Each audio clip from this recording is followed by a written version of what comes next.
Special knowledge P में। कैसे हैं आप सब दोस्तों? बसंत पंचमी कब है और इसका त्योहार क्यों मनाया जाता है, इसके कुछ विशेष उपाय आज मैं आप लोगों के लिए लेके आई हूँ।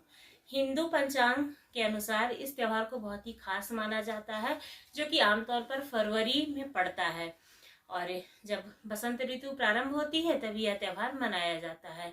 इस शुभ दिन देवी सरस्वती की पूजा की जाती है, जो कि ज्ञान, सरस्वती और शिक्षा की देवी हैं।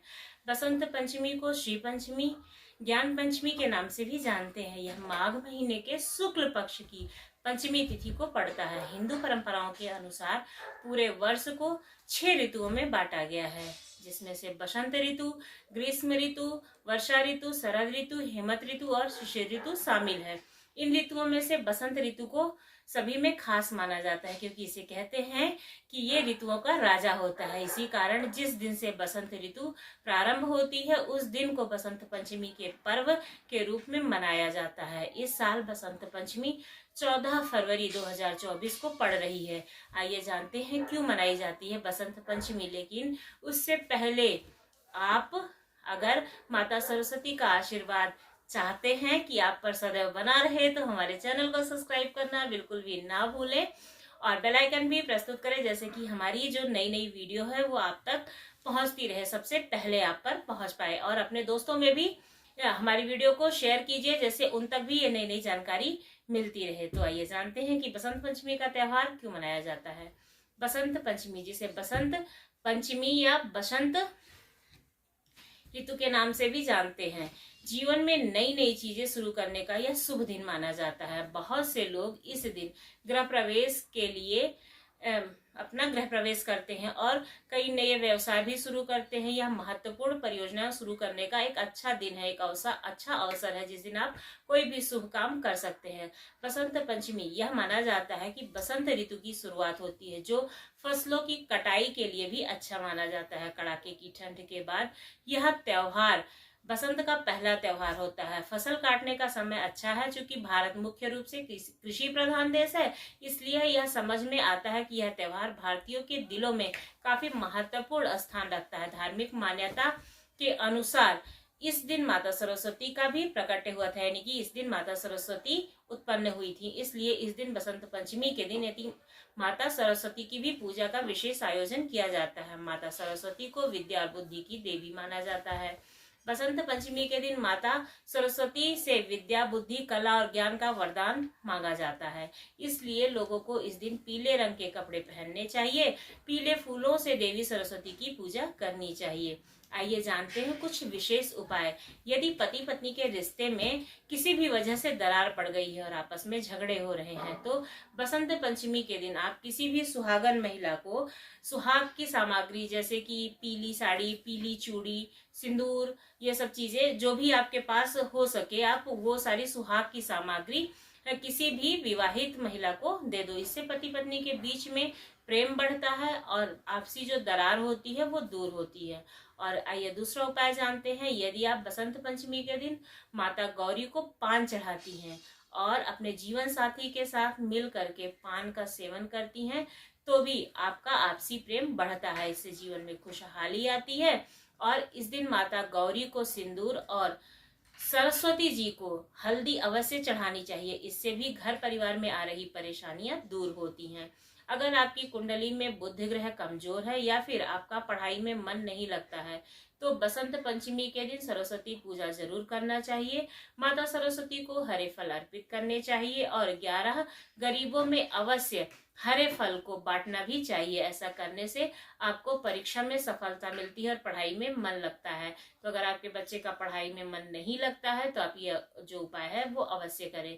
बसंत पंचमी के दिन सुबह उठकर सबसे पहले स्नान करें और साफ कपड़े धारण करें। फिर घर के पास वाले सरस्वती के मंदिर में 5 पेंसिल, 5 कॉपी, 5 पेन, 5 फल और मिठाई की 5 पीस ले जाकर के चढ़ा दे और घी का दीपक जलाए। सरस्वती देवी के सामने घी का दीपक अवश्य जलाना चाहिए। फिर 1 पेंसिल, 1 पेन, 1 कॉपी को अर्पित करें और फिर उनसे बुद्धि की प्रार्थना करें। इसके बाद अर्पित की हुई पेन, पेंसिल और कॉपी अपने पास रख ले और बाकी की जो 4 है उसको गरीब बच्चों में आप वितरित करा दें अपने बच्चे से। अगर आपको विवाह में बार बार अड़चने आ रही हैं या फिर विवाह संबंधित कोई भी समस्या है तो बसंत पंचमी के दिन विधिवत कामदेव की पूजा और उनकी पत्नी रति की भी पूजा करनी चाहिए। माना जाता है कि इस दिन इनकी पूजा करने से दाम्पत्य जीवन में सुख शांति आती है और विवाह संबंधित समस्याएं दूर हो जाती हैं।